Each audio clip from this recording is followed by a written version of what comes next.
Ivan Ivanovich Levynskyi, 1851 to 1919, was a Ukrainian-German architect, teacher, businessman, and public figure. Levynskyi's style combined Carpathian folk architecture into Viennese secession in Ukraine. He designed and built hospitals and sanatoria right across Galicia, including Horodenka, Kolomia, Ternopil, Vorochta, Zalishchiki, and Zolokiv. For example, in the Galician capital, he helped design the maternity hospital, originally the Jewish Beth Holim Hospital on Rappaport Street, by incorporating Eastern and Jewish symbols into the Moorish Revival style of architecture. His pièce de résistance, however, remains Lviv's spectacular opera, ballet theatre, of which his building company provided local materials for the undertaking. Ivan Levynskyi is truly an outstanding figure in the architectural history of our city of Lviv in Ukraine. Perhaps the most famous building constructed in Lviv by Levynskyi's bureau is the Opera House, designed by the renowned Polish architect Zygmunt Gorgolewski. But it is not the opera, the George Hotel, or the railway station that we value most. Rather, it is the objects designed and built by Levynskyi's bureau in the Ukrainian stylistic tradition. These include the Dnistr Society building, the Soletsky Villa, and the Halitska Bursa, which now houses the main building of the Forestry University. These are the structures that would later be called masterpieces of Ukrainian Art Nouveau in Lviv, capturing the city's Ukrainian identity. They testify that Ukrainians have always been here, designing, building, shaping their political activity, and making the city of Lviv truly a Ukrainian city. Levynskyi's factory was not just a place where ceramics, wood, metal, and artificial stone were produced, but also a place where Levynskyi's students learned. In fact, he was decades ahead of the principle that would later become the foundation of education at the world-renowned Bauhaus School. That is why we often call the factory the Lviv Bauhaus.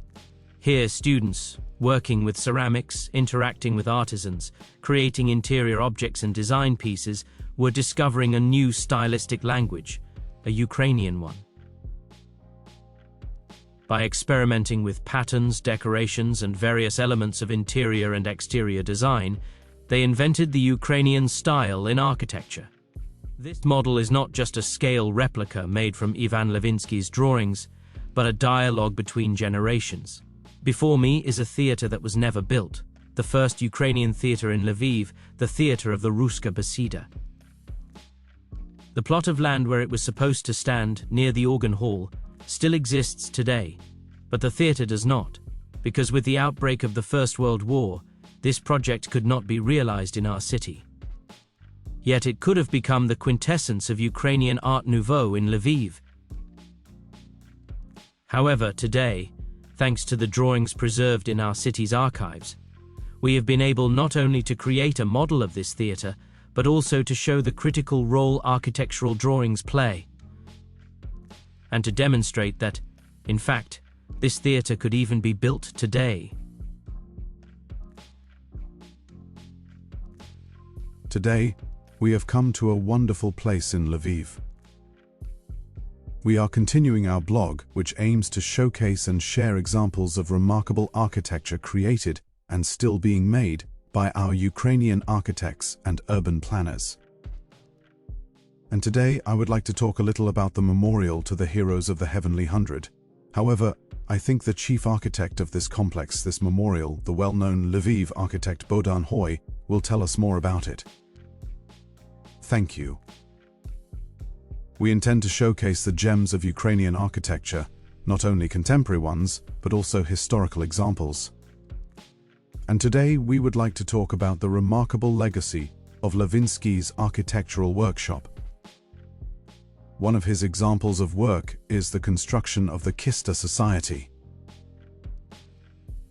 Yes, Serhiy Valdemarovich, this is the most unique project realized at the beginning of the century. In 1905, as a place where Ukrainian identity was developing, And this is very important because there are not many buildings that testify to the presence of Ukrainians in Lviv.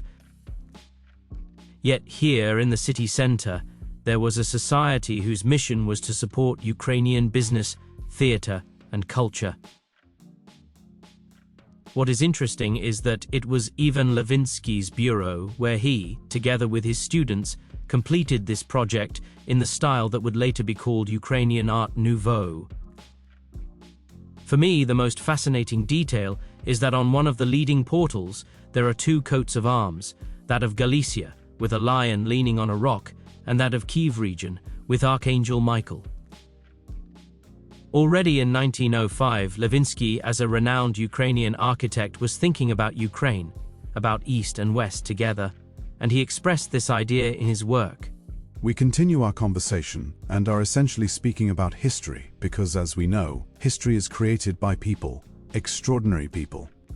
And in this case, I would like to say a few more words about Levynskyi, who gifted the city of Lviv an entire series of interesting, even unique, architectural objects. And one of these objects behind me is the Lviv Opera House. For some reason, it is traditionally believed to have been built by Viennese architects, but that is not true. Moreover, this theatre was constructed on the former riverbed of the Poltva River. From an engineering standpoint, it was an incredibly complex task. In addition, the stylistic language, traditionally referred to as Viennese Renaissance, incorporates a whole range of national features and details. It can be called eclectic, but through the combination of these elements, we received a magnificent example, both in its exterior and interior, and this is the work of Levynskyi. I want to convey to the global community the idea that Ukrainian architects, both in the past and today, have. In fact, this building was designed by the Polish architect Gorgolewski, but it was Mr. Levynskyi who created it, and created it forever. We are proud of this building, and in every sense, it represents Ukrainian identity. And this is what we strive to tell people about. Thank our hosts today for welcoming us to this museum, the Levynskyi Museum. And the people who are my friends and partners, who can speak more in detail about him, will say what they consider important. Thank you, Serhiy Valdemarovich. Indeed, the Levynskyi Museum in Lviv has been operating since the summer. And Levynskyi is a figure who not only built the Lviv we love, but who made Lviv a Ukrainian city. And that is why we value his works. And the fact that my architectural bureau is located precisely on the grounds of Ivan Levynskyi's factory is inspiring. And thank you for visiting us. Thank you, and thank you as well. Welcome to the Levynskyi Museum. What are your first impressions of this place? It's unexpected. I didn't know there was such a fantastic figure in Ukrainian culture, architecture, and construction, a figure silenced by the Muscovites. But today we are opening a new page, and I wanted to share it with the community. Thanks to you. Thank you. Indeed, Ivan Levynskyi is not just a person who built Lviv, but someone who made Lviv Ukrainian.